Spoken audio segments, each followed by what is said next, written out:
everybody? What's up? Another edition of GeektastiqCypha. We are live. I'm also going live on my IG so that people can see. We are live. We are live. We're back with another one. It's been a crazy week as usual. I knew I fought against this so hard, but I can't not say R.I.P. Matthew Perry. I can't. I tried. We're not gonna do it. I wasn't gonna do it. I wasn't gonna do it. I was annoyed with myself that I was just like, of course he dies. Can you right be after any more of going back on your word? I did it wrong. I didn't do it justice. I'm so close for the Chandler bling, but not. No, okay, I got what you were close. doing, but I still stand by what I said. I'm tired of talking about death. Obviously, I don't think anyone ever wants to talk about death ad nauseum, and it sucks to start off at the top. But my God, Matthew Perry, Canadian actor, was on Friends. Did Matthew Perry was Canadian too? Yeah, Matthew Perry's Canadian. Or if he's not Canadian, wait. If I'm wrong, he's not Canadian, but his stepfather is Canadian, and he did live in Ottawa. No. Matthew Langford Perry was American and Canadian. Okay, I thought it was only just what's his name? The Joey, the actor who played Joey was Canadian. Joey's Canadian? I didn't know Joey was Canadian. I think so. I know Matt LeBlanc. Yeah, Matt LeBlanc. But I know Matthew Perry. Nope, I'm wrong. Okay. So Matthew Perry. My bad. Yeah, no, that's all good. That's all good. I mean, one of them was Canadian. It's that weird space where we live in a world where we try not to, like, it's from an era when you didn't know anything about actors, but now we know too much about actors. I just remember it's one of them. I remember somewhere hearing, this one of the Friends actors is Canadian, so I just assumed it was Matthew LeBlanc, the one that has LeBlanc. Yeah, no, that's fair. And if I'm not mistaken, his stepfather is a famous Canadian journalist, Keith. I'm trying to remember who his stepfather was. One of those famous. Can you double check that for me, Jaws? Because I know I'm not crazy, but I might be, and that's. I'm pulling it up. Keith Morrison? Yes, it is Keith Morrison. Okay, that's what I thought. So Keith Morrison is Matthew Perry's stepfather, and Matthew Perry, Canadian actor, one of the most successful television shows ever to exist in our timeline, probably in any timeline. The show itself, probably the reason for so many ensemble cast TV shows that came shortly after it. How I Met Your Mother, Happy Endings. The list is insanely long. The British show Couplings. But Jaws, I know you always mention this when we talk about Friends, and I'll let you say your piece real quick. Go ahead. Living Single came out before Friends. Right. The executives at, was it NBC or Warner Brothers? I think it was NBC. I think it was on the Warner Brothers lot. Okay. The executive at NBC saw Living Single and he said, I want that show on my network. And they just ended up creating Friends. Right. Which is unfortunate when you hear that story, because then you see like Friends had almost no black characters ever in the whole run, even though it's set in New York. So you start to see, and when they've spoken to the creators, they've mentioned how that is an oversight that they wish they could rectify. Aisha Taylor did show up. Say what? Aisha Taylor did show up. She dated Ross for a few episodes. Yeah. She was great. But all that to say, RIP to Matthew Perry. One of the things he said that he wanted to make sure people not only thought of him as a actor from Friends, although he knew that would be the thing that would be mentioned the most in his passing. He also wanted people to remember the things that he's done, the people that he's helped. So we send our appreciations for all those things that he's done to his family and to all those that have felt that loss. We send them our condolences. I'll also say this about him, actor of Studio 60 on the Sunset Strip. Yes. Oh, dude. He had multiple shows after Friends. He was on Mr. Sunshine, and there was another one where he was in charge of a stadium. And I always forget the name of that one. But I've watched all of his shows. Go On, Mr. Sunshine, and I can't remember the stadium one. great shows, and you could tell he was also really a sports fan, because every show he could do that had something sports related in it afterward. And oh, you got your agents to really understand the game. You're like, I like sports. Make my characters sports related. Do what you have to do. Is the show you're talking about called The Whole Nine Yards? Is that the show, or is No, that a that's a movie? movie. That's a Oh, movie. okay. So I know in The Odd Couple, he was also a sports writer or radio host, but he was also a sports radio host on the show Go On, and on the other one, he worked in a stadium. So that was 3 shows that he did where it was sports related, and I don't doubt for a second he was just like, "How can you help hook me up to meet the most athletes? I want autographs and I want gear, and that's what I'm gonna do." And he did it. Yeah. Well, why not? So kudos to him, and RIP to him, and condolences. I'm solo right now. Jaws disappeared for a second, but we'll continue. One of the other things that we're going to move on to, and this is a wild list, guys. This one, I when I saw all this stuff, so Variety released an article today about Marvel. And the internet was kind of crazy. The internet was just like, like it normally is. Yeah, true.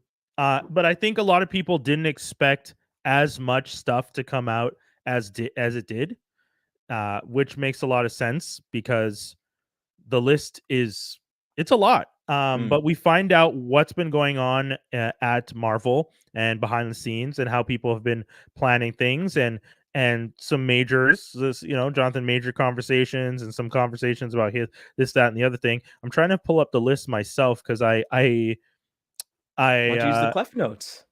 I know I have the Cliff Notes, but I'm streaming on my phone, so I couldn't pull it up at the same time. But I realized I can just pull it up on my ChatGPT, because these notes are brought to you by ChatGPT today.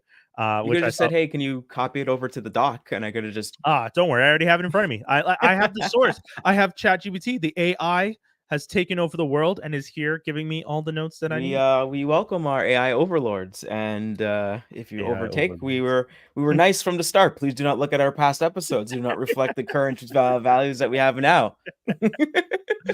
But yeah, so there's Variety came out with the list. I asked ChatGPT to summarize it for me in 12 key points. I actually asked it to summarize it in less, but I guess it was such a long article that it couldn't make it any shorter. It's like, nah, fam. Yeah, here's 12. Sorry, homie. This is I need to say it all. Here's all the tea. So number 1, Marvel is facing a series of challenges, including on-screen disappointment, a legal scandal involving actor Jonathan Majors, and questions about its strategy to expand into streaming. So that first point touches on, as we know, Jonathan Majors currently in dealing with the case. They're going to trial sometime in November, so this month, related to an arrest that he got back at the beginning of the year, where his partner at the time that he was dating accused him of assaulting her. He did try and get that thrown out. Unfortunately, it didn't get thrown out, but this is the situation right now. So because he's been cast as Kang, and because there's so much riding on the Kang plan that they have over at Marvel, people are a little bit nervous about what this could mean for them, for the MCU, for Marvel, Earth 199 and 99 and all that jazz. People are trying to figure it out. Supposedly Feige was flipping out a little bit. There was a rumor that executives discussed backup plans, including pivoting to another comic book adversary like Doctor Doom, but it would come with its own challenges. So one of the notes that I saw is that our boy Jonathan Majors plays a major role in the finale for Loki, which, I don't know if you guys have been watching Loki. I'm going to say this for myself, not my favorite season so far. Or not my favorite Marvel series so far. Season 1 was fantastic. Okay. Season 2, I'm not loving as much, but I am looking forward to the season finale to see what happens, because the way they've been moving, it seemed like it was going to be crazy. The thing that worries me, though, is now the notes, the fact that people are saying Majors plays a big part. I was going to say Majors plays a major part. Major plays a huge part in the finale. If he does, I don't know what that means for them trying to pivot to Doctor Doom or change things. I do know, and you know what? I will.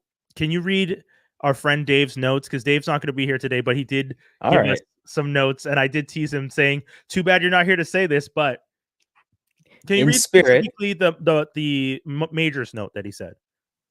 Hold on a second. Okay. He said recast Kang and just blame variants, basically. I mean, it's not. And then I want to tag that as well and say it's not the first time they've ever recasted a black person in the Marvel universe. So I mean, it's not unprecedented. I mean, you know. And then you just said ignore it, just ignore it, just keep it moving, keep it. I mean, Brody, you look different. Ignore it, keep it moving. I'm 100% on your side with this, and on Dave's side. You know, I love what Majors has done with the role He Who Remains. I really enjoyed what he did with Kang in Ant-Man Quantumania. Although Quantumania is not a great film, he did a really good job with that character and with his performance. And he did establish a tone that I think would be hard to replace. You know, he there's big shoes already. Yeah. And he's only played like 2 versions of Kang. But if you're Marvel and you're doing this, you can pivot. The whole thing, like Dave said, like you're saying, it's been done before. We also introduced variants. And as one of my other buddies said, Mobs, shout outs to Mobs, one of Kang's major aspects of this character is it's all about alternates. He has so many in the timeline. So if you introduce variants and you introduce the fact that Kang has alternates in every timeline and that they run through time and they kind of cause a mess. We saw at the end of Quantumania. If you haven't seen it, spoiler alert, but there's a huge, big moment that he has where there's like a stadium full of Kangs, and it's just like, it's already done. You could just change any of them. We didn't see all their faces. Whoever you want, however you want, change it up. So, moving on to the next point, the retreat in Palm Springs discussed what to do about Majors, who was poised to carry the next phase with the MCU, but is now facing domestic violence charges. After that, we have The Marvels, a sequel to Captain Marvel, has faced lengthy reshoots and appears likely to underperform at the box office. This one, wondering what was going on with The Marvels, because I mean, I remember it's like, oh yeah, that's supposed to be coming out July. Soon? Yeah, it got bumped to November. Coming out on November 10th now. I don't know if you heard this, but the wildest thing I heard from this Variety article is Nia Costa, the director, left during post-production and went to England for her Tessa Thompson project that she has called Hedda, I think is called. Okay. Can you imagine, though? You're still working on a Disney film. It's not done. It's in post. Sorry, just going to add back. It's in post. And now what do you do? How do you handle that? Where she leaves. She left, folks. She left. I didn't even know what to say. I mean, did she... Do you mean she left, or like, well, I've got another project going that I need to start and I need to go. So you already know that I'm kind of done what I need to do, and I would assume if anything they would do like a joint call or something like that and kind of I get what you're saying, but we're talking Disney money. If Disney tells you, hey, we're still working on this, I'm under the impression that she needs to be there. She needs to be ready. Like, you don't get to just decide, like, if your other project is set to start and there's reshoots, I get it. But I'm Disney. I don't know. Like, if you already had a hard out, like I have a hard out and I can't push, and I mean, it is what it is. So I don't know if that word left or the person just like, well, my time is up and then I'm just going to hand it over to the second unit person and the VFX people. And, or you can call me, patch me in when there's actually something needed. But yeah, I mean, I feel I have a little bit of a contention with that word. They left. Like, doesn't seem like they. I don't see how that works. Like, everybody knows everyone's got to eat. Like, you go from project to project if you're working in Hollywood. You're not just. I will try and find the exact line to see if I'm reading it wrong. Directed by Nia Costa, The Marvels unites Larson, heroine, blah blah. Okay, hold on. Okay, so Nia Costa is mentioned in the article. Okay. The eyebrows were raised again when Nia Costa began working on another film while The Marvels was still in post-production. The filmmaker moved to London earlier this year to begin prepping for her Tessa Thompson drama Hedda. A representative from DaCosta declined to comment. So maybe I'll rephrase. They didn't say she left. She began working on a completely different project. I'm just gonna say, London. You've worked on a movie. Yeah. You know, the Marvels, Miss Marvel, and you have those 3 girls, and then you move to London for Tessa Thompson. Oh, I would move to London for Tessa Thompson too. Don't get me wrong. I'm just saying, Tessa Marvels, Tessa Thompson. I'm wondering how my life. I'm wondering how mad Disney would be anyways, because Tessa Thompson is also part of the Marvel family. You know, she plays Valkyrie, so it's like, what are you gonna do? You're gonna be mad at? She's in the fam. She went to work on a project with one of your fellow classmates, teammates, whatever you want to call it. Yeah. Yeah, I don't know. Thompson, man. Yeah. I'm not. You're not wrong. It's Tessa Thompson. I get it. But hopefully I'm going to see the movie on November 10th. I'm hoping everything is okay because, you know, one of the notes that I'm going to read, the flood of Marvel production is straining the VFX department, leading to issues with CGI and unsustainable work conditions. Now, this one might seem minor, but the reason it's such a big thing is, I'll read this one quote from the article to you. Ready? Because this is kind of wild. This past February, when the credits rolled at the world premiere of Quantumania, shocks rippled through the Regency Village Theater in Westwood over some shoddy CGI. There were at least 10 scenes where the visual effects had been added at the last minute and were out of focus, says one veteran power broker who was there. It was insane. I've never seen anything like that in my entire career. Everyone was talking about it. Even the kids of executives were talking about it. Dude. When your kids notice, that's bad. That's the only time when executives notice anything. When their kids notice something. Oh, why don't you come down to Disney? Nah, Disney's pretty lame, Dad. Yeah. Then what was the old executive of Disney in the 80s and 90s?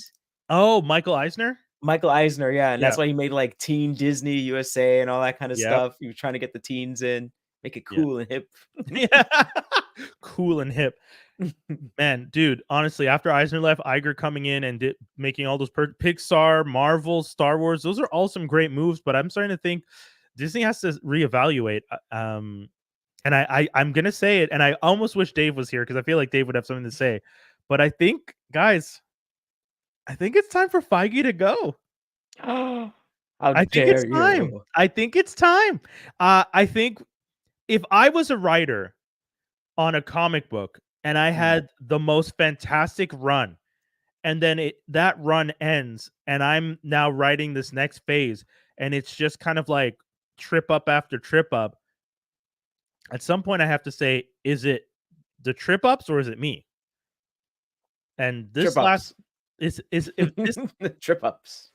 I mean, okay, but this last phase, man, it's not looking good at Marvel. That's weird to me that it's again. I think I know everybody wants stuff to be done how it's in the comics and this, that, and the other, but you have to remember with when you're dealing with big things like movies, you can only work with the properties you have, the properties you totally have in your pocket that you can do.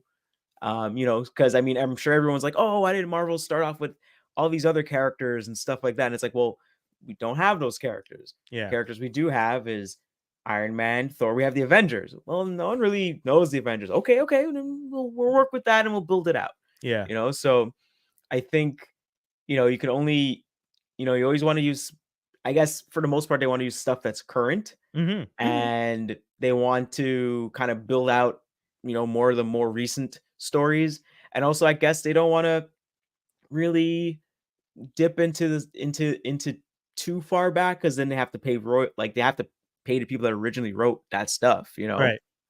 You know, so like, you know, seeing Starlin in the movie is pretty cool, but is he getting, you know, and he was very a big proponent of, hey, I wrote this, I Yeah. should get my cut when you start putting it into TV shows and you're putting it Right. into movies and you're making tons of money off of it. Like I should get a cut because I helped build, I put in that brick that helped you build the rest of the house. Right.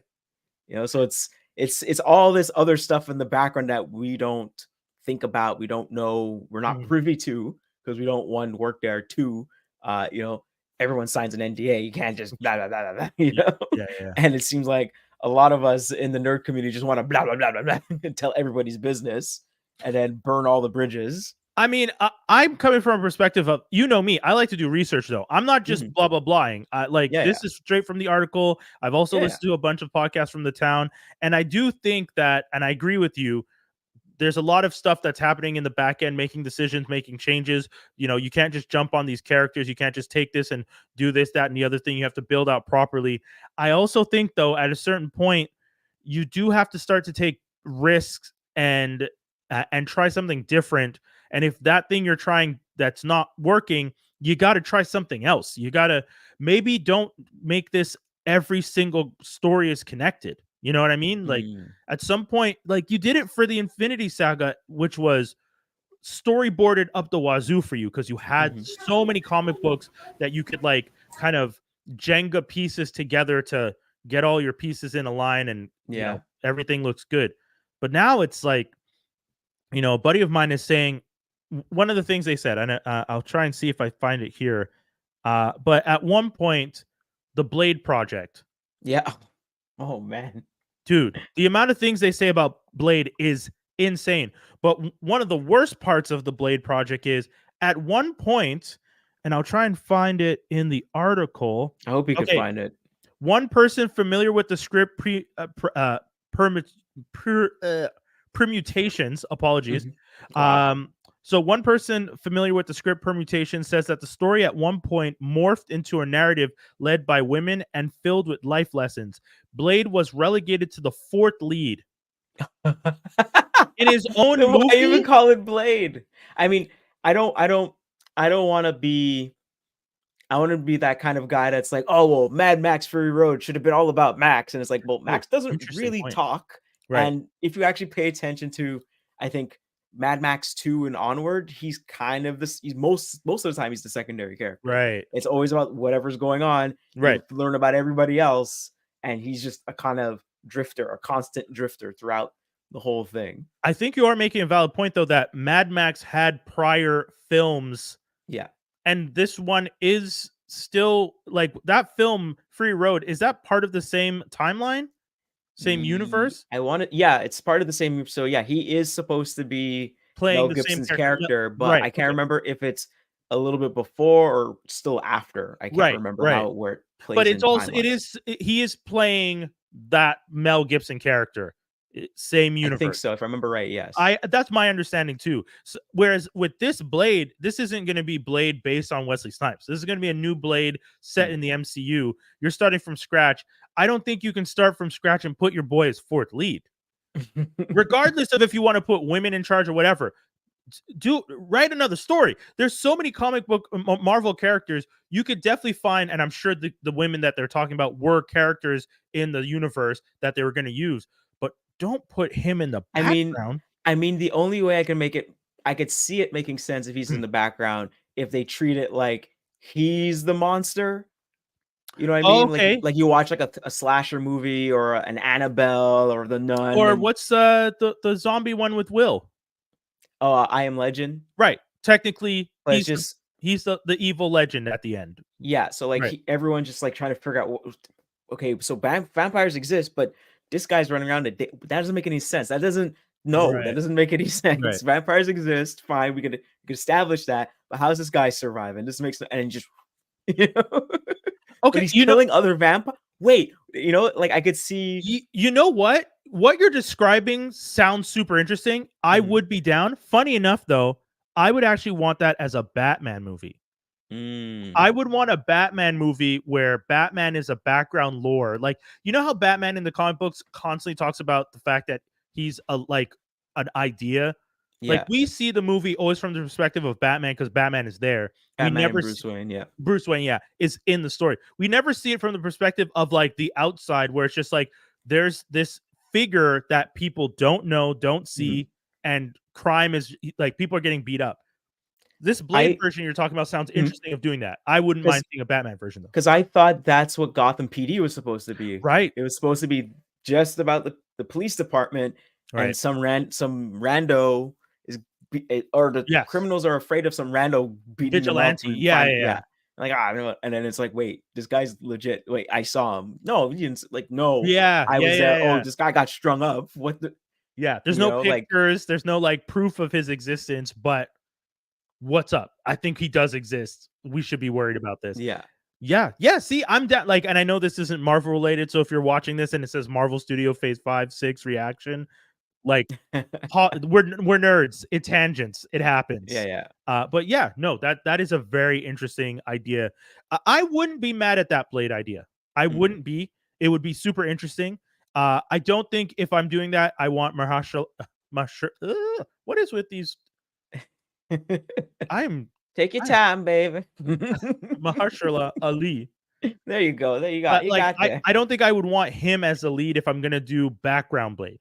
Yeah, that would be it's a big waste of his time. Yeah, that's the case. This dude is a talented actor. You're gonna have him playing fourth in his own he's gonna be. I mean, the only reason I could see them doing that is if they feel he's not strong enough to do like the martial arts scenes and stuff like that. Because like you're coming off of Wesley Snipes, who is a capoeira, who's practitioner in capoeira, karate. I think it's karate. He's trained in multiple martial arts. Yeah, you don't even have the martial arts dude. So like you see that in any movie that he's in, they'll pull the camera back, and it's clearly him doing everything. Right. So he has the stunt training. He has the skill. If Ali doesn't have it, Mahershala Ali doesn't have the same level. Are you worried about that? But at this point, I don't even think they filmed anything. Amid reports that Ali was ready to exit over script issues, Feige went back to the drawing board and hired Michael Green, the Oscar-nominated writer for Logan, to start anew. So that's where we're at right now. They're looking to slate the movie for 2025 on a budget of $100 million, as opposed to all their other projects recently, which have been $200 million plus. Even our girls Marvels is 250 right now, which is kind of crazy. Well, I mean all the stuff you have to do for the Marvel characters, Marvels, whatever. Right. Like that's it's crazy money. Another note that they had on this list of 12 crazy things from this article, there have been talks to bring back the original gang from Avengers movie, including reviving characters like Iron Man and Black Widow. That's too expensive. Too expensive. You can't bring back RDJ. That's too expensive. You already paid him out the wazoo. RDJ got the amount of budget. Million. The budget for Marvels is going to be his price to come back. Oh shit. Yeah. 250. You know what? You're not crazy. Like obviously not 250, but he's probably he could probably push for them to give him anything if they want him back that bad. I think when they brought him back, and it wasn't even for like Iron Man 4, he was just showing up in Spider-Man and Endgame and stuff like that. I think he was walking away with a pretty penny, and it wasn't as the amount of time that he wasn't the star. He wasn't the lead star or cameos. Hell, there's one where the Spider-Man movie where he's just like in India at a wedding. He's not even in the suit. Oh yeah. I don't even think there was two parts to that, because he was at the wedding. Yeah. Then he gets into a car and drives off. Yeah. And then the next scene, his suit's there, and then you think, if you're watching all the movies and you think like, oh, it's gonna be like Iron Man 3. He's not in the suit. Peter calls him out, and then poof, he's in the suit, and you're like, because he makes the point of saying like, no, I showed up for this one. You're messing up. And I think that's the interesting part of RDJ as an actor. He probably would bring a great sense of like revived energy to Marvel if they brought him back. But Jaws, if you could pull up what Dave said again, because I know Dave wrote something in the notes for that as well. I have to say, guys, you can't always rely on the same crutch. Like it would be insane to me, which is again one of the reasons that I'm saying, and I don't feel bad saying it, Feige might have to go, guys.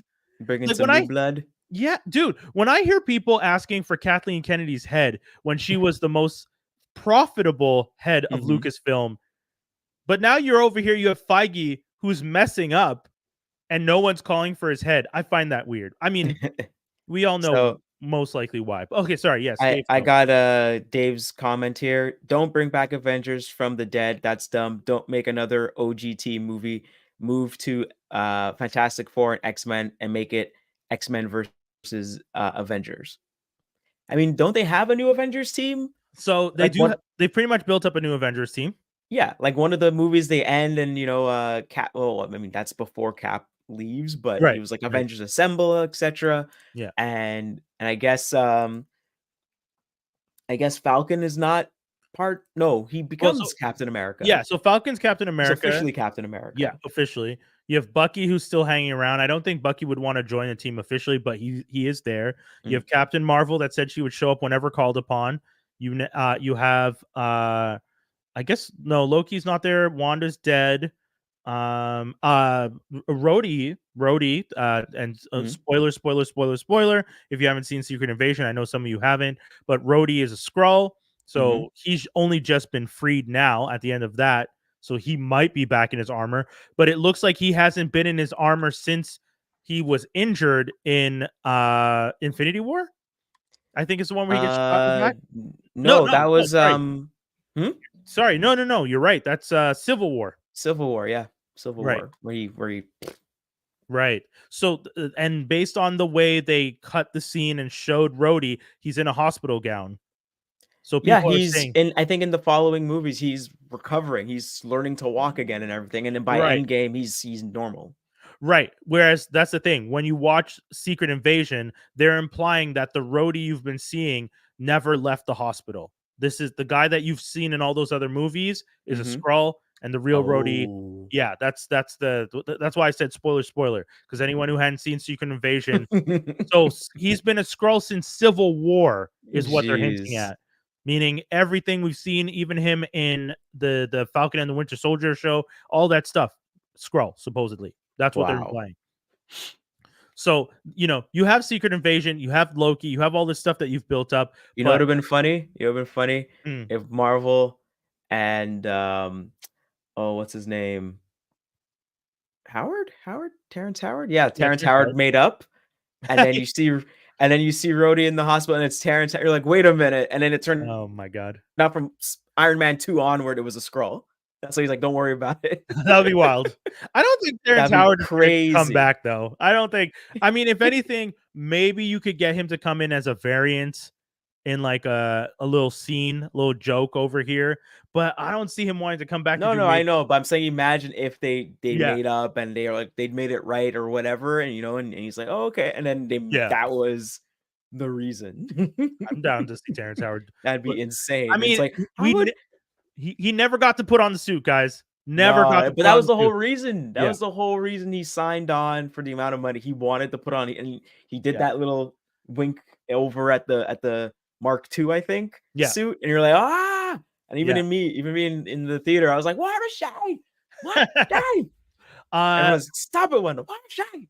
One of the things that, touching on what Dave said, one of the notes: Disney's acquisition of 21st Century Fox has brought blue chip heroes like the X-Men and the Fantastic Four under Marvel's control, offering opportunities to reinvigorate the franchise.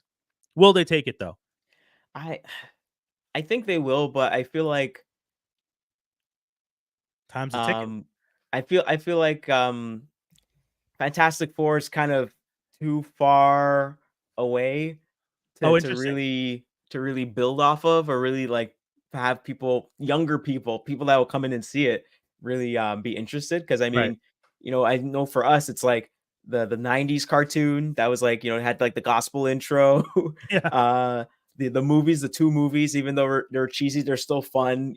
There's that, like, I think like 2000 era superhero movies. You also have I think there was a cartoon show around that time too that came out, and then you had the really bad movie where they were trying to keep the rights. So it's just like Constantine, that weird one, that old one where it's just like, this is painful. Which one? The Constantine one you're talking about, where the keeping the rights one. No. I'm talking about the one with what's his name? Michael B. Jordan. And Michael B. Jordan. Oh, yes, that's the I guess that's the other keeping the rights, right? Yeah. Yeah. So, I mean, I think you have to really do something where people will care and make it Yeah. seem like it's a big deal. Like, you really gotta build up Fantastic Four somehow, and I Yeah. thought that's what they were doing. I thought they had the Baxter build. I thought that's what they were kinda doing, like, "Oh, the Stark building is gonna come Yeah. down." I thought that's what they were leading up to.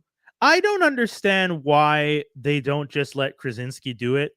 I know they had him do the cameo in that one in the I was gonna say Wanda movie. In the Doctor Strange film, he Mhm. did the cameo as Mr. Fantastic.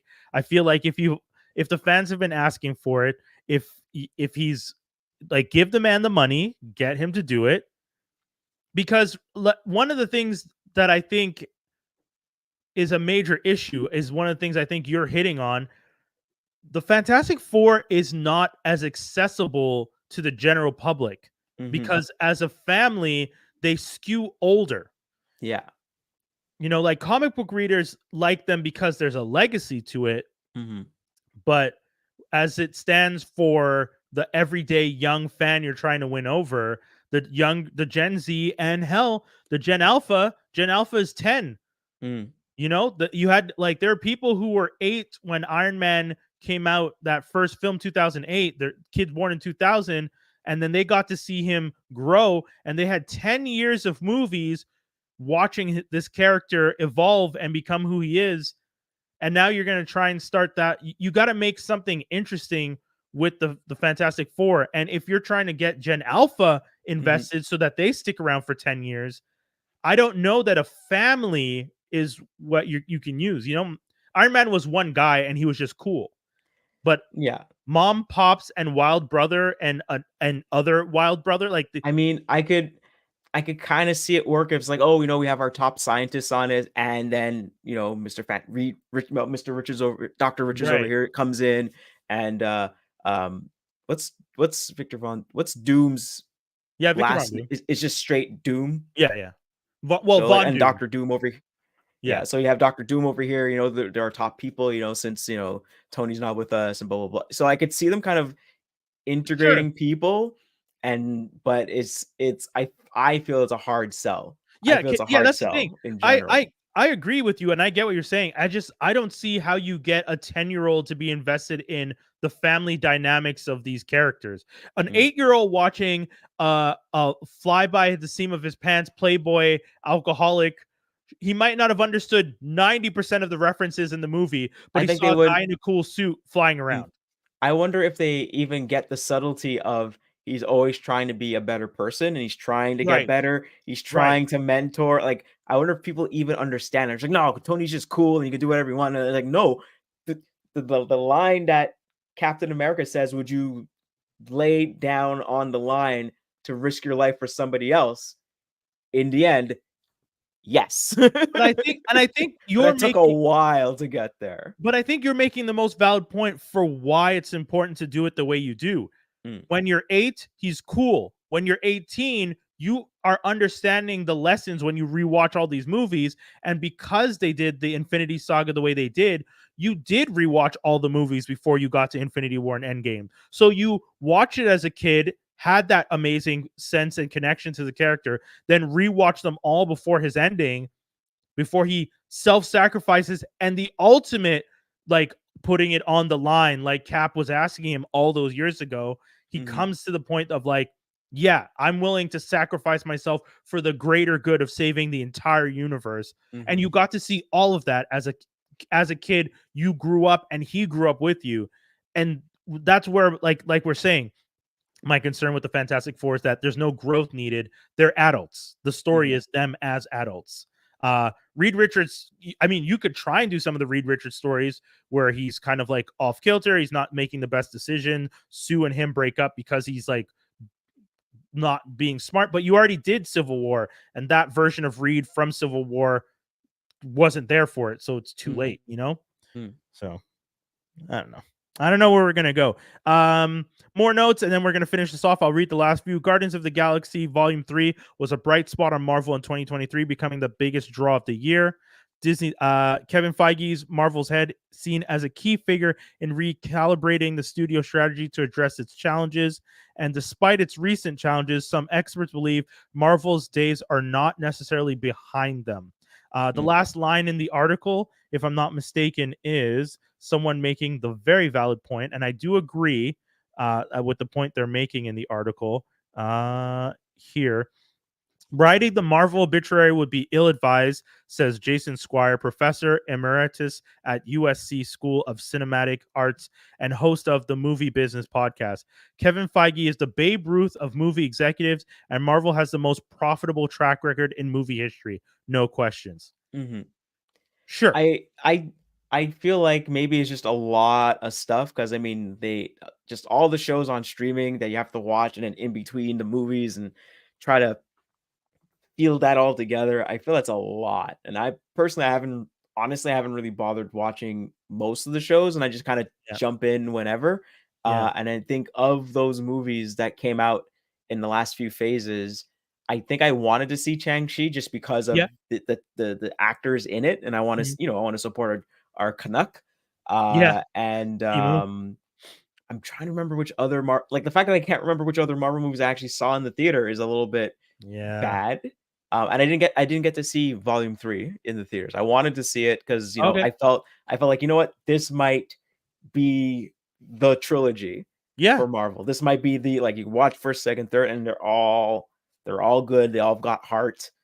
And I think it is. I think out of the trilogies in that whole MCU, Guardians of the Galaxy might be one of the strongest trilogies. Captain America's trilogy is cool. I like Cap's trilogy. Personally, I like Cap's trilogy. I like his second and third more than I like his first movie. But I like the first movie. I thought it was. I like cool. The first one. It's the Rocketeer, but Cap. Yeah, right. Yes. Very good point. Very good point. Very good point. I just felt that. I feel most. I say this only as a franchise. I think the Guardians had the stronger trilogy than Captain. Oh, okay. Yeah. And then I would also kind of put in Iron Man. But I do feel like 2 is pretty weak, and I did like 3. I did like the fact that even though he doesn't have his complete suit, he could still fight with it, and I thought that was very creative, and it's just something cool that you don't get to see a lot of, Oh, well, I can still fight. I got this thing, and then, I'm kind of calculating stuff in my head. Okay, boom, and shooting, and so I thought that was really cool. But that's fair. And then you have Thor, who has 4 films. And but the quality is I feel like the majority of them are kind of down, and then I think only not Love and Thunder, the one before that. Ragnarok? Ragnarok was good. I felt like Ragnarok was high, and then If I was to put the Thor movies in order, I'd probably say 3, 1, 4, 2. I think I saw bits and pieces of 4. And I'm like, there's a lot of kids in this movie. Man, actually, I don't know. Maybe 3, 4, 1, 2. I don't know. 4 isn't great, but I like the story they were trying to tell. And Christian Bale is fantastic in it, as always. It almost wasted, unfortunately. But yeah. We have a quick note here from someone. They just have to flesh out the individual characters. Everyone is very cookie cutter. Yes, everyone's Iron Man or everyone's Star-Lord, basically. Right. Remember I told you, I kept telling you, it's like Guardians of the Galaxy is really cool, but I mean, it's kind of difficult to root for everybody when everybody's Han Solo. Right. Right. And then the issue might be, do you have the time to flesh them out? Because you've done so much and you did it so well the first time. You fleshed out Iron Man, you fleshed out Cap, you fleshed out Thor. Black Widow was in the background of all of them, but she got enough screen time to become her own character. Hulk, same thing. And now you're going to try and continue these franchises. Are you going to have time to flesh out Captain Marvel a little bit more, or Miss Marvel, whichever one you decide you're going to focus on? That's the thing, I'm not sure of which one is going to get the shine. And that's the problem. Ultimately, I get worried about what direction they can take, but everyone's Iron Man. Everyone's Iron Man. In a world where everyone's Iron Man, everyone's quippy, everyone's got a comeback line. And it's funny because I feel like that aspect of Iron Man is borrowed from Spider-Man.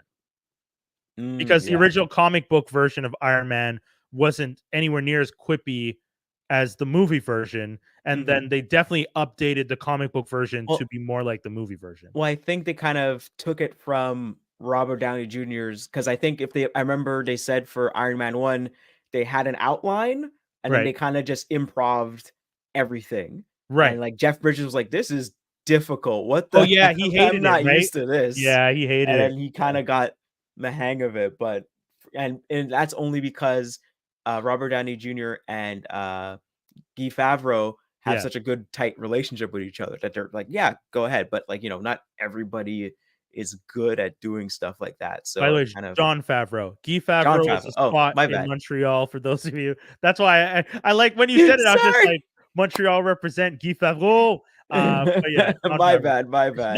No, I think it's great. I love that you said that. I was like, yes, this is very Montreal of us. Yeah, honestly, I agree. I think that energy very much was the kind of improvisation, and then the comic book adapted to the improv version of him. But yeah, I say only because when I'm reading the comic book, sometimes some of the lines I'm just like, oh, this feels like I'm reading Spider-Man, but in Tony's body. And Rhodey is very much being the voice in his head being like, hey, you shouldn't do this way, which I like that is always across the board. He's always been the one being like, But I mean, Tony, that's in hey, Tony. general. You Yeah. have the white guy that's doing whatever he wants, and his black friend's like, dude. I was You like, wildin'. why are you so prudish? If I did this, everyone would be on me one Right. time. Yes. That is very So much a I'm very realistic. sensitive That is to the facts. nonsense you're doing. You gotta knock it off, because I That is can't. facts. It's like, is that you? Is that you in the sky, Tony? Is that you? Is that a little Yeah, project here? No, I'm in the Bahamas right now. Okay, cool. Shoot it down. Shoot it down now. But yeah, so that's our rundown of the Marvel stuff. The Variety article is there. I'll put the article in the link to this episode. People can check it out. Very good article, very interesting, a lot of stuff. It's very long, so take your time and be ready. And also, the comment section is wild.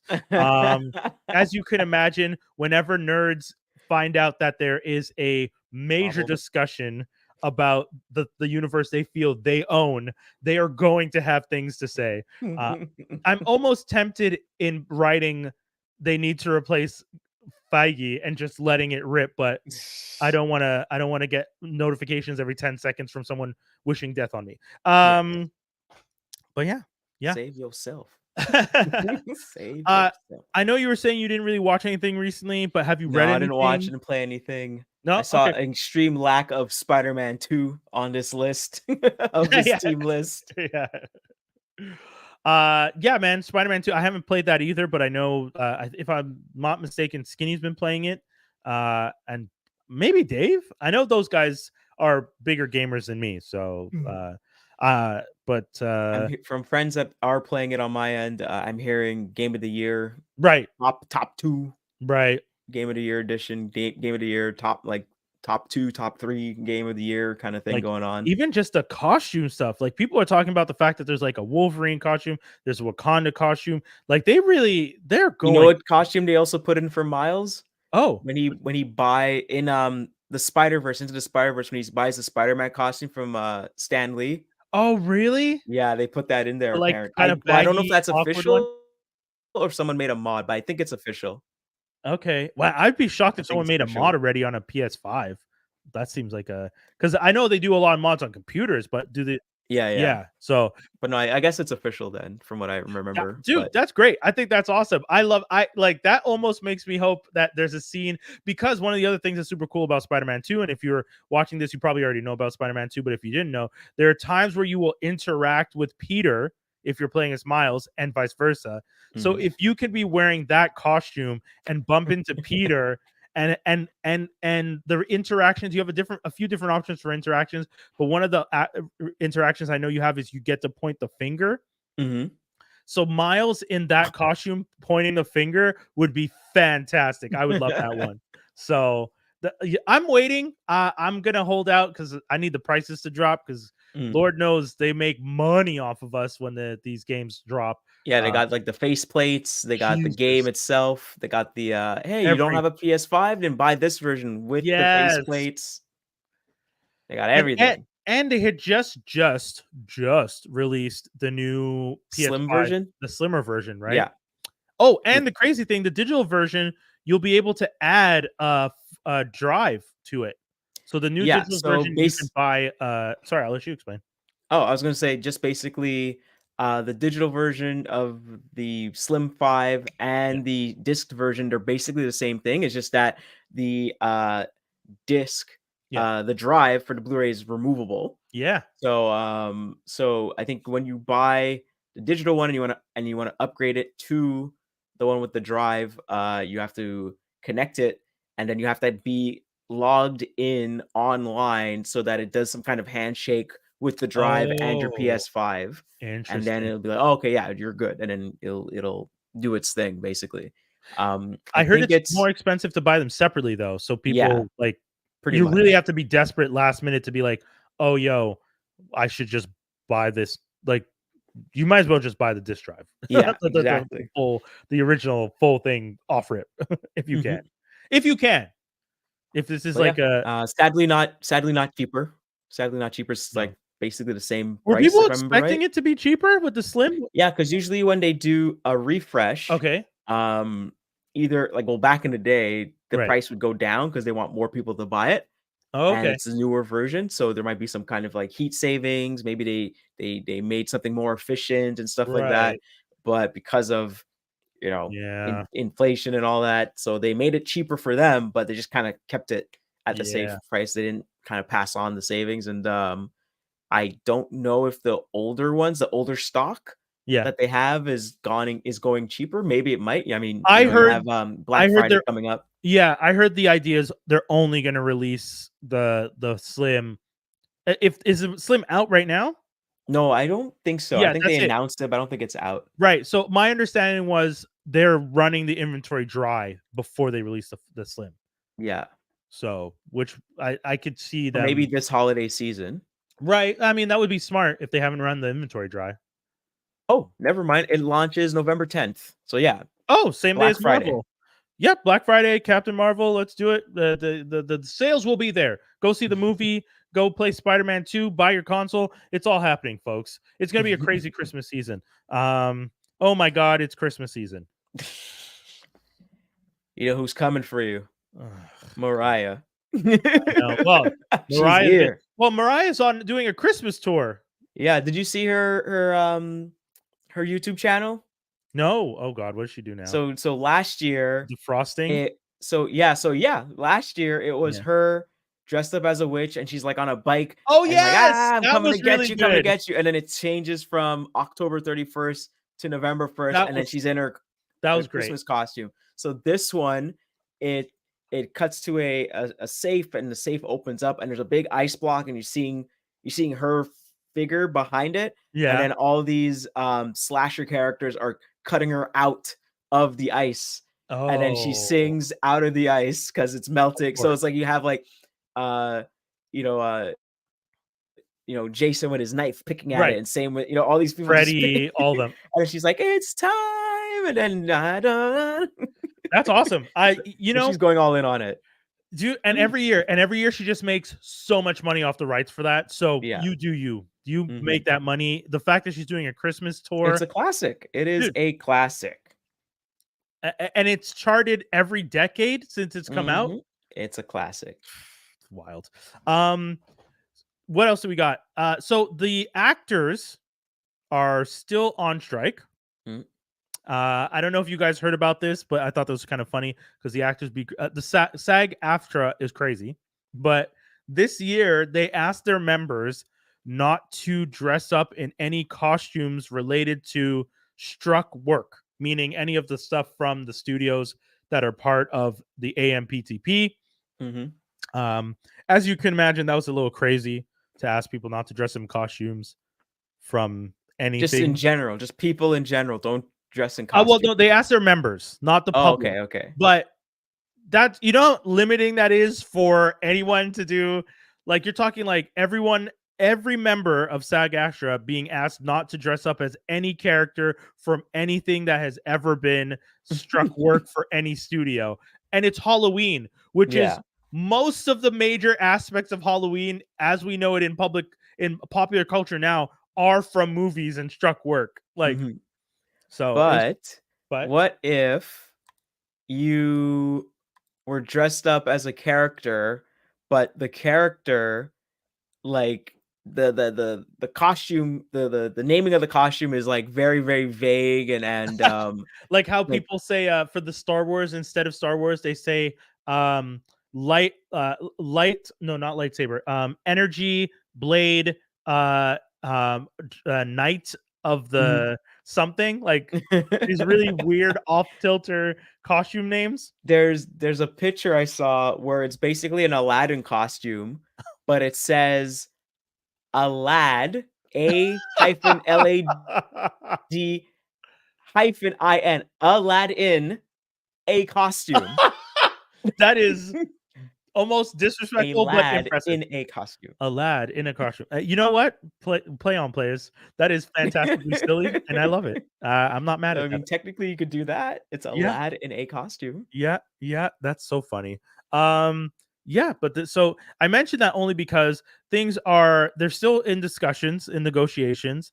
Supposedly they had a meeting with them yesterday, and they're supposed to be in a meeting with them today. As at the time of us doing this podcast, I have not heard any updates about whether or not the actors are going back to work. And with Thanksgiving around the corner, it is looking less likely that the actors, even if they find a resolution, the time frame from now until Thanksgiving, U.S. Thanksgiving, which is the third Thursday in November, right? So it's coming up. So it's going to be the 16th? Yeah, it's usually like before the last week, or right? Something like that.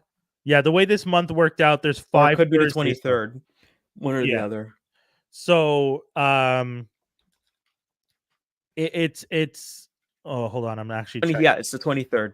It's the 23rd. Oh, yes. That's weird. I thought it was the 3rd. So it's just the No, so it's usually they go by like the first week doesn't count because it's not a full week. Oh no, I was wrong. It's the 4th Thursday of the month. Yeah. Oh, okay. Weird. It changes every year, so don't worry. Yeah. But yeah, so they are so if it's the 23rd, they have what, 3 weeks? 1, 2, 3, 3.5 weeks to get things signed, the paper, the documents all worked out, the agreement done, and then actors can get back to it for 3 weeks before they shut down for Christmas. Exactly. And then shut down for New Year's. And then pretty much break. Yeah. And then maybe March-ish, if you're lucky. Well, hopefully, I mean, I'm sure they would get actors to come back January 1st if they can, or January 2nd. Because if they sign something, there's no way, like the amount of movies that are on hold, that some of the studios haven't even moved the dates for the movies, hoping this gets worked out so that they could get it back into production and still meet their summer deadlines, is kind of crazy. Deadpool 3 not happening this year, guys. Like, yeah, of course not happening. As much as I know people are hoping, it's not going to happen.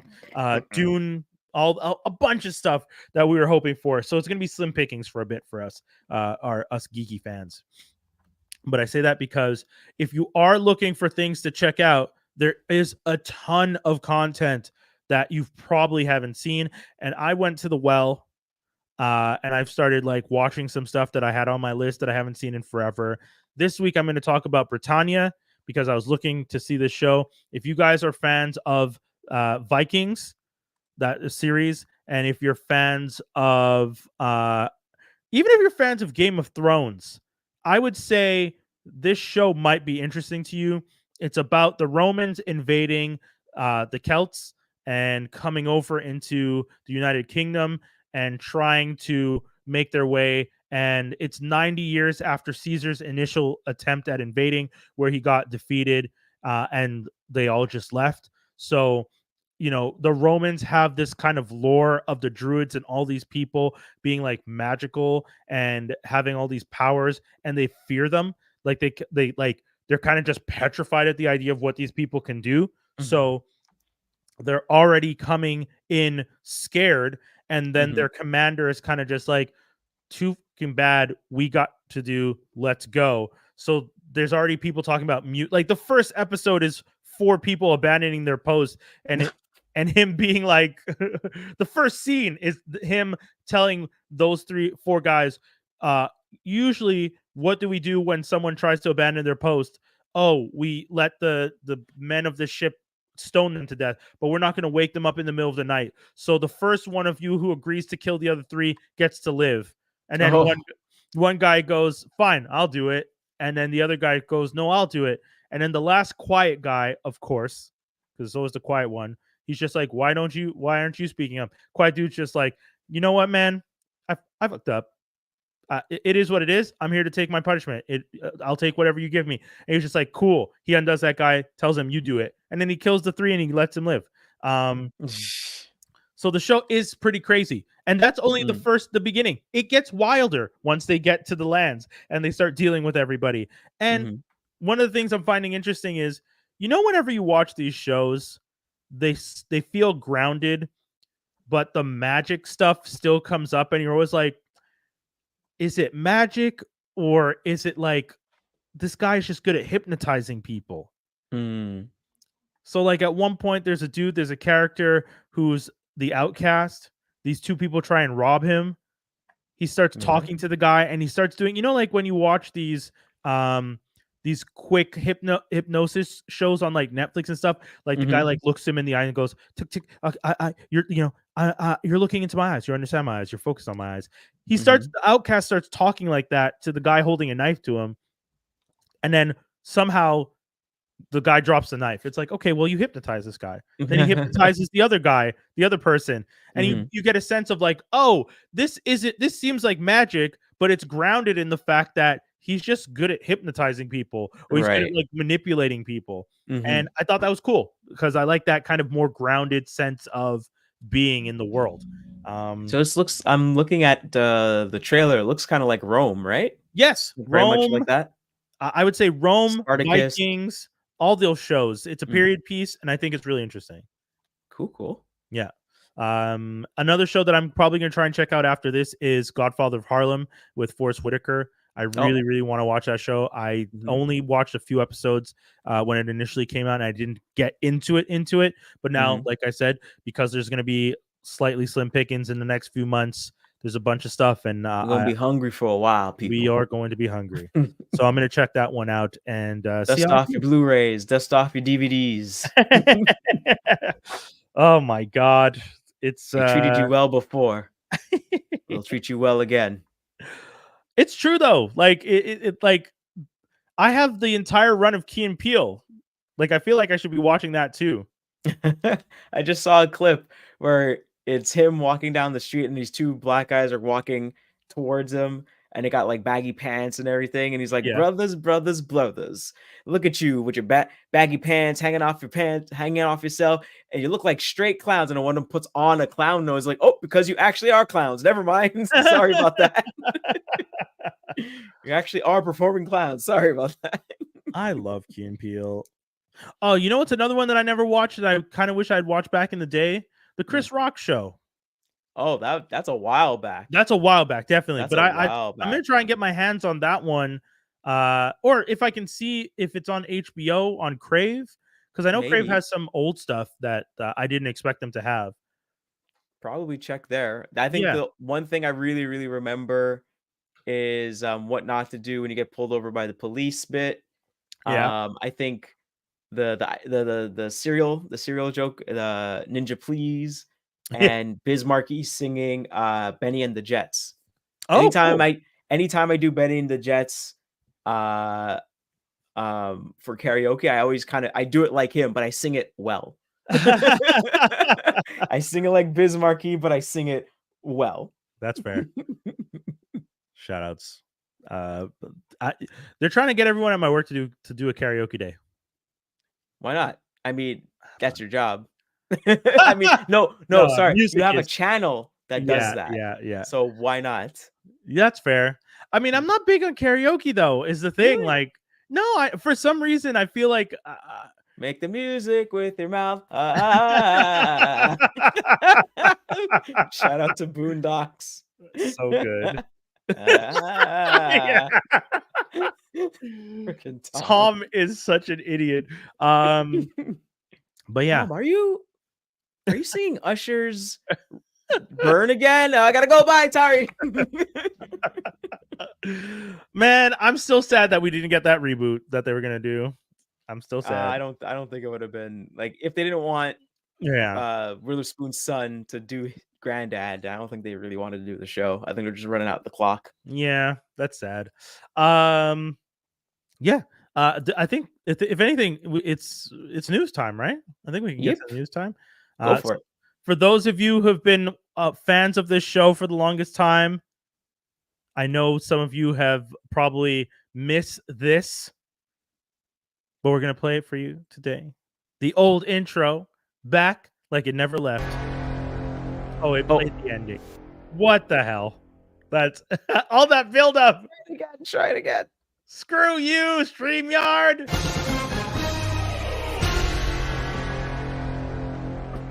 That last note. I don't even understand how it did that because it played before and I didn't stop it. So how would it play from the middle? Anyways, this new StreamYard feature, which I think is super cool, but it's slightly annoying, allows us to upload like clips. So I know some people use it for soundboards. In our case, I was very excited to be able to put the old Geek News and Rumors intro into it because I know the boys are always making fun of me and saying like, when are we getting it back? First piece of news, 14-year-old Ethiopian American named America's top young scientist for inventing soap that fights, I guess I should say, like skin cancer cells. Oh, wow. Yeah, so from what I understand in the article, he developed a soap that helps replenish the skin and fight against the development of skin cancer cells. It sounds like it's used mostly for like your hands, but I imagine people will be able to use it for their bodies. It's 50 cents for them to make it. I'm sure the companies hate that he said that publicly because the fact that is why are you telling them how much why? When in the article when he says it's 50 cents to make it, but I think $8.50 to make 20 bars or something, I was just like, oh boy, they are not gonna like that. But yeah, here's the line. Bekele noted that it can be fabricated for 50 cents a bar or $8.50 for a pack of 20. This shout out to him though for giving people the news up front so that when these companies eventually try and sell this product and lock down the patents or whatever and start upselling us, we will forever have this article that says it's 50 cents, you sicks. Don't try and rip us off. Get the out of here. The whole reason he wanted to develop this is because he was saying skin cancer is mostly found on people who live within developing countries, but the average price for an operation is $40,000. I was devastated by the idea of people having to choose between treatment and putting food on the table for their families. There are so many preventative deaths. Preventable deaths. Apologies, I misread that. Right. So yeah, he said it took him months of combining salicylic acid, glycolic acid, and tretinoin to reach his goal. At first, it just kept melting, but they were able to figure out a way for it to stay as a bar that can be used. The product Skin Cancer Treating Soap, or SCTS, can be used to apply to the skin every couple days after prescription. And it replenishes the skin within dendritic. It works by replenishing the skin with dendritic cells, which help protect the skin and fight cancer. Wow, that's a lot. Yeah. Jeez. I just want to remind people in a bar of soap. In a bar of soap. I want to remind people this man is 14. 14. Can you, Jaws, at 14, what were you doing? Playing with toys. Guys, look at my background.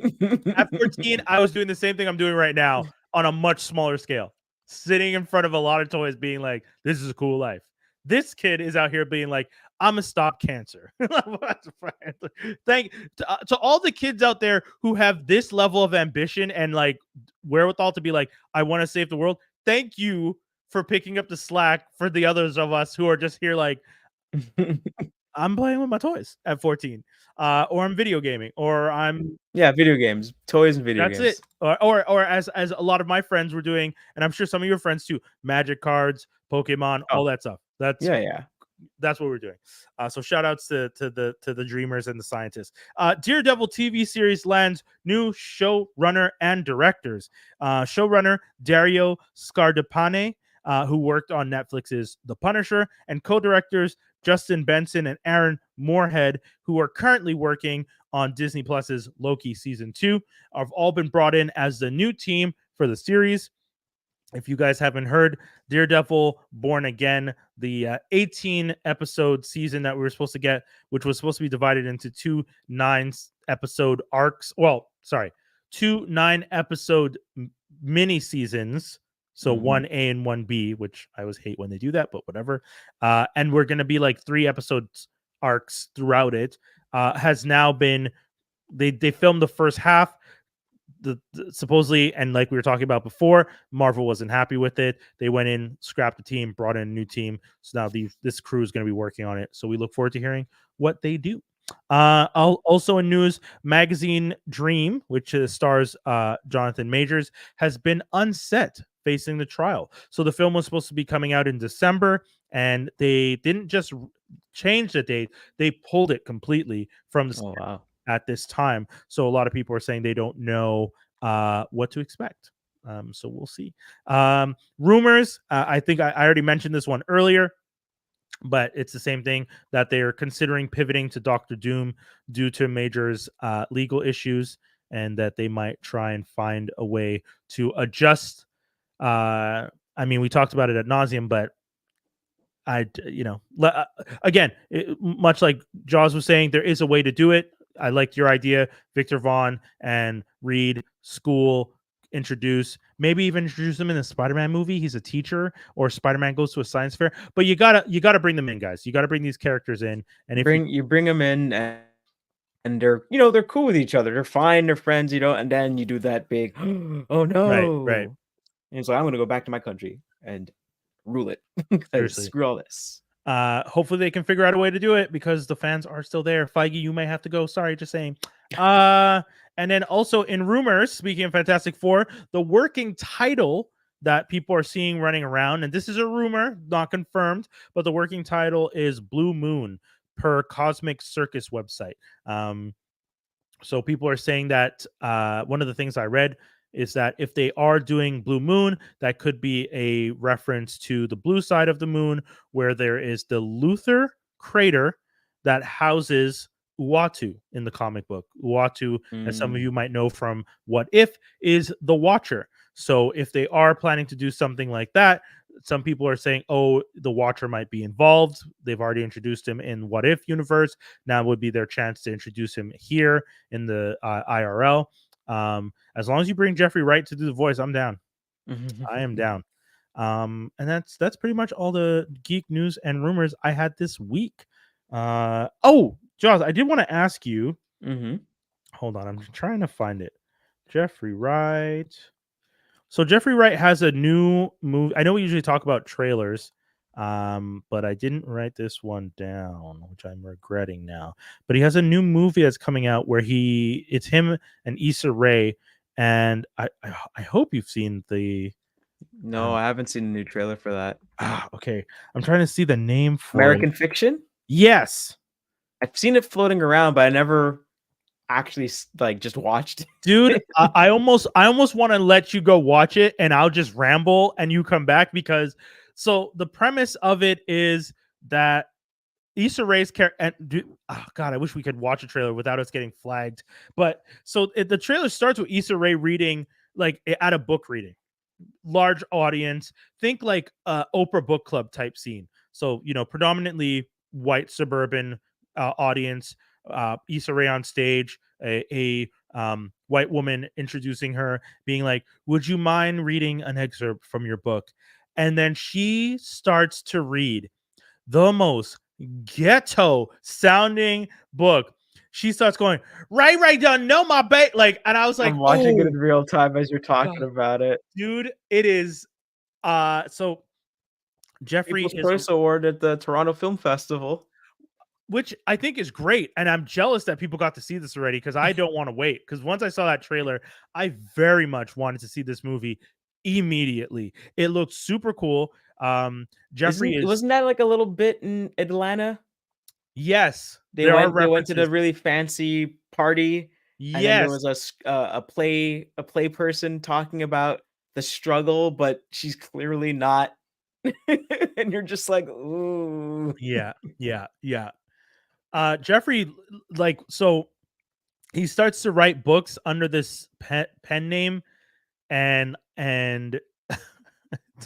honestly, man, I gotta tell people, you gotta check out the trailer. The trailer is so Okay. interesting. It looks good. The film looks interesting. I think it'd be a lot of fun. I think people would enjoy it. I can't wait for this movie to come out. It's supposed to be coming out 2023. So, do you see where it says if it's coming out before the end of the year? Let's see here. Conviction. Do, do, do. Yeah, because I'm not seeing a December 15th. I'm seeing. So then December 15th then. Damn. I mean, I can wait a month or 6 weeks. But I'm excited for this one. This is looking very funny. Yeah. I'm happy. Whenever I see like Jeffrey Wright, I have yet to see Jeffrey Wright in a project, knock on wood, not to jinx the man, but I haven't seen the man do anything I don't love. I really haven't. John Ortiz plays his book publisher. Erica Alexander is in it. It's a solid cast. Keith David's in it also. Yay, Keith David! Yay, more Keith David! More Keith David in movies. More Keith David. Dave isn't here. But the last episode of what's it called? Rick and Morty. Keith David was back as the president. Great episode. Keith David, yay, more Keith David, more Keith David. All we need now is for someone to sign off on Gargoyles. Bring back Keith David. He's the voice of Goliath. Bring him back. Dude, that's it. That's all I had for this week. I don't know if you had anything special for this week you want to tell people. No, I don't think so. Just Canadian TF Slag, Transformer Slag podcast, and Aaron Archer. Toy podcast. Armada. Yeah. Check them out. Guys, that's the whole show. We'll be back with another one next week. Thank you for tuning in. We always love and appreciate the fans. And so shout outs to Mark. Shout outs to who else gave us comments this week? Lee J, Mark, and Trophy Don 94 for tuning into this episode and your comments and whatnot. We look forward to more people tuning in every week. We'll be back with another one. Peace, everybody. Peace.